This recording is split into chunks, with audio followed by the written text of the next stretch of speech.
शादियों का सीजन चल रहा है, ऐसे में दो लव बर्ड्स ना मिले हो ही नहीं सकता। आज जो मैं स्टोरी सुनाने जा रही हूँ वो एक new short lesbian love story है। आज की स्टोरी बहुत ही ज़्यादा इंटरेस्टिंग होने वाली है। ये स्टोरी एक 16 साल की लड़की के बारे में है। तो चलिए पूरी स्टोरी सुनते हैं और पता करते हैं आगे क्या हुआ। इस बात को गुजरे लगभग 8 साल हो गया जब वो मेरी दीदी के ननद की शादी में आई थी। उस वक्त मैं कुछ 19-20 साल की थी। वैसे तो मैं कहीं आती जाती नहीं थी, पर दी और जीजू ने मुझसे रिक्वेस्ट किया था तो मैं उनके यहाँ गई थी। मैं वहाँ पे शादी के 2 दिन पहले ही गई थी। वहाँ पे दी की वजह से वहाँ के सभी लोग मुझसे मस्ती मजाक करके बातें करते थे, जो मुझे बिल्कुल भी पसंद नहीं था। शादी का माहौल था, घर में इतना शोर शराबा हो रहा था कि मेरे सर में दर्द होने लगा। शादी के माहौल से बचने के लिए मैंने दी से कहा मुझे थोड़ी देर के लिए बाहर जाना है। तो दी उस वक्त घर के काम में इतनी व्यस्त थी कि उन्होंने मुझसे पूछा भी नहीं और मुझे बाहर जाने की परमिशन दे दी। तो फिर क्या, मेरी तो जान में जान आ गई। और बाहर जाने के लिए जैसे ही मैंने गेट के बाहर कदम रखा तभी पीछे से किसी ने मेरे सर पे मारा और एक प्यारी सी आवाज़ में कहने लगी, कहाँ जा रही हो अकेले अकेले। फिर मैंने जब मुड़ के देखा तो एक प्यारी सी लड़की खड़ी थी जो पहले हंस रही थी और फिर मुझे देखकर कहने लगी, उप्स सॉरी, मुझे लगा मेरी दोस्त है। तो मैंने उसे कुछ नहीं बोला और वहाँ से चली गई। कुछ दूर जाके जब मैंने पीछे मुड़ के देखा तो मैंने देखा वो अभी वहीं पे खड़ी थी। फिर मैंने उसे इग्नोर किया और आगे बढ़ गई। फिर मेरा मन हुआ चॉकलेट खाने का, तो मैंने कुछ पैकेट्स खरीद लिए और जैसे ही मैं खाने चली तभी पीछे से जीजू ने आवाज़ लगाई, साली साहिबा आप यहाँ क्या कर रही हो, घर चलो, सारे मेहमान घर पे हैं और आप यहाँ पे हैं, चलो घर। तो मैं उनके साथ घर चली आई। मैंने चॉकलेट भी नहीं खाए क्योंकि जब मैंने जीजू को ऑफ़र किया तो उन्होंने मना कर दिया, तो इस वजह से मैंने भी नहीं खाया। दी का एक प्यारा सा बेटा था, लगभग 2-2.5 साल का। काम की वजह से दी उस पर ध्यान नहीं दे पा रही थी और वो बच्चा रोते हुए दी के पीछे पीछे चले जा रहा था। फिर मैंने उसको गोद में उठाया और उसे चुप कराने के लिए उसे चॉकलेट देने लगी। तो सामने से वही लड़की आकर मेरे पास बैठी और कहने लगी मुझे भी चाहिए। तो मैंने उस पर ध्यान नहीं दिया और बच्चे को चुप कराने लगी। तो वो लड़की उस बच्चे को अपने गोद में ली और कहने लगी ये ऐसे ही नहीं चुप होगा, कुछ देर भाभी के पास रहेगा तो अपने आप चुप हो जाएगा। तो फिर वो लड़की उसे लेके दी के पास छोड़ आती है। फिर कुछ देर बाद वो मेरे पास आके बैठती है और कहती है आपने मुझे माफ़ किया। तो मैंने उससे आश्चर्य भरे नज़रों से देखा और पूछने लगी किस बात की माफ़ी। तो वो कहने लगी मैंने आपको गलती से मार दिया था ना, इसीलिए। तो फिर ऐसे ही हम दोनों बातें करते हैं, कुछ ही देर में हम दोनों अच्छे फ्रेंड्स बन जाते हैं। फिर लगभग रात के खाने का टाइम होता है, तो उस वक्त मेरे सर में दर्द होता है, इस वजह से मैं खाने पे नहीं जाती। तो फिर वो मेरे लिए खाना लाती है, साथ में अपने लिए भी खाना लाती है। फिर हम दोनों साथ में खाना खाते हैं और बातें भी करते हैं।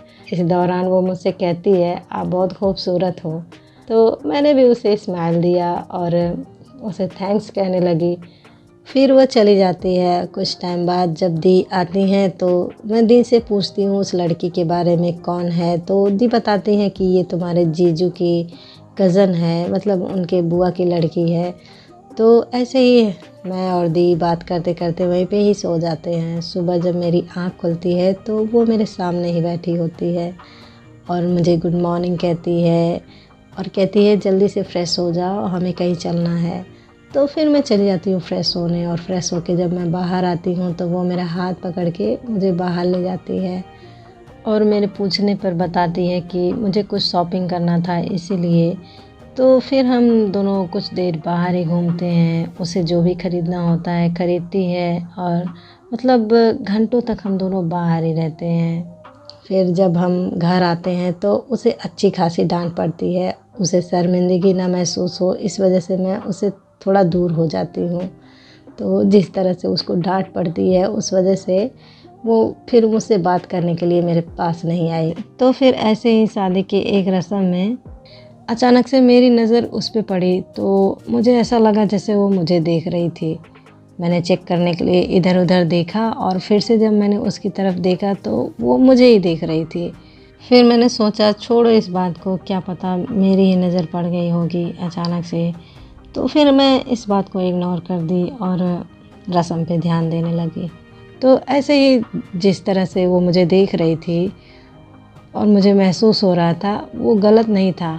शादी के जितने भी रस्म थे वो ऐसे ही कर रही थी। जब भी मेरी नज़र उस पे पड़ती तो वो अपनी नज़र इधर-उधर कर लेती।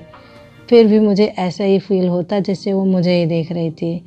तो क्या शादी के सारे रस्म हो जाते हैं, लड़की की विदाई भी हो जाती है और सारे मेहमान भी घर चले जाते हैं। तो जब मैं दी से कहती हूँ कि मुझे भी घर जाना है तो दी मुझे रोक लेती हैं पग फेरे की रस्म के लिए, क्योंकि घर पे दी के अलावा और कोई होता नहीं है काम करने वाला, इस वजह से।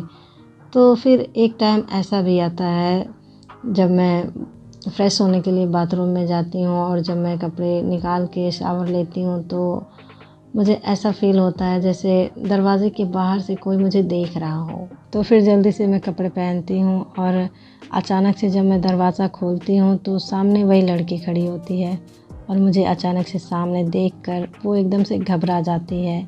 मेरे पूछने पे उसकी ज़बान भी लड़खड़ाती है। फिर मैं उसका हाथ पकड़ती हूँ और उसे रूम में ले जाती हूँ। फिर उसको बिठाती हूँ और उसको एक गिलास पानी देती हूँ और उसे पूछती हूँ कि क्या बात है, बोलो, घबराओ मत, जो भी तुम्हें कहना है बोलो।